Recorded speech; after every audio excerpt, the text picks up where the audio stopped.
आपका दावा है कि आप अहले सुन्नत हैं और हनफी भी, लेकिन आपका अमल देखकर तो इमाम अबू हनीफा रहमतुल्लाह अलैह भी शायद हैरान रह जाएं। अगर हिम्मत है तो जरा इन चंद सवालों के जवाब अपने घर फ़िक़्ह हनफी की किताबों से दें। नबी करीम सल्लल्लाहु अलैहि वसल्लम ने कब्रों पर मिले लगाने और उन्हें सजदा का बनाने वालों पर लानत फरमाई। अब जरा ये बताइए कि किस हनफी किताब में लिखा है कि कब्रों पर ढोल बजाना, कव्वालियां करना, चादरें चढ़ाना ऐन सुन्नत है? क्या इमाम अबू हनीफा रहमतुल्लाह अलैह ने कभी किसी मज़ार पर उर्स मनाया था? दीन इस्लाम में इसाले सवाब के लिए तीजा, 40वां, 11वीं की गिनतियों का सबूत किस हदीस या इमाम साहब के कौल से मिलता है? क्या सहाबा किराम को भी सवाब पहुंचाने का तरीका नहीं आता था जो आपने ये हिंदुवाना रस्में इजाद कर ली? आपके मज़ारों पर जो सजदे हो रहे हैं क्या वो फ़िक़्ह हनफी का हिस्सा हैं? इमाम अबू हनीफा तो गैरुल्लाह के नाम की नज़र और न्याज़ को हराम कहते थे, मगर आपकी पूरी दुकानदारी ही इसी पर चल रही है। हक़ तो ये है कि आपका फ़िक़्ह हनफी से दूर दूर तक कोई वास्ता नहीं है। आपने मसले आला हज़रत के नाम पर एक नया दीन इजाद कर लिया है जिसमें सुन्नत की जगह रस्मों और तौहीद की जगह शख्सियत परस्ती ने ले ली है। अगर गैरत ईमान जिंदा है तो या तो इन अमाल को फ़िक़्ह हनफी से साबित करो या फिर हनफी और अहले सुन्नत का लेबल हटाकर सिर्फ एतराफ़ करें कि आप सिर्फ फ़ाज़िल बरेलवी के पैरोकार हैं, दीन को अपनी ख्वाहिशात का खिलौना बनाकर उससे खेल रहे हैं।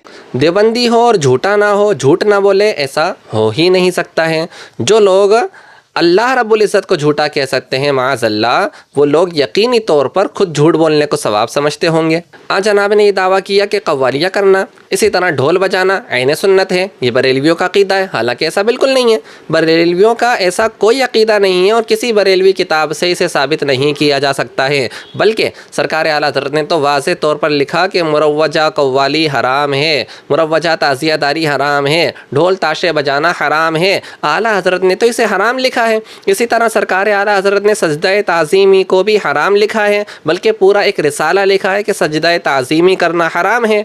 तो आला हज़रत और बरेलवी इसे हराम कहते हैं और ये जनाब ज़बरदस्ती झूठ बोलकर बरेलवियों को बदनाम कर रहे हैं। दूसरा, तीजा, 40वां, 10वां, 11वीं वगैरह ये सब हमें हनफियों की किताबों से मिलता है। अहनाफ ये फरमाते हैं, अल्लामा शामी को आप पढ़िए, अल्लामा अब्दुल हक मुहद्दिस देहलवी को पढ़िए, अल्लामा अब्दुल अज़ीज़ मुहद्दिस देहलवी को पढ़िए, इसी तरह शाह वलीउल्लाह मुहद्दिस देहलवी को पढ़िए। वाज़ेह तौर पर इनकी इबारतों से ये बात समझ में आती है कि तीजा करना, 10वां करना, 40वां करना, इसी तरह 11वीं की नियाज़ करना, इसी तरह उर्स मनाना, इसी तरह मज़ारात पर चादर चढ़ाना, ये सब चीज़ें जायज़ है। फूल चढ़ाना जायज़ है, हलाल है, इसमें कोई हरज नहीं है। तो ये सब हनफी उलमा इसको जायज़ कहते हैं, सही समझते हैं, इसे बिदात कोई नहीं कहता है।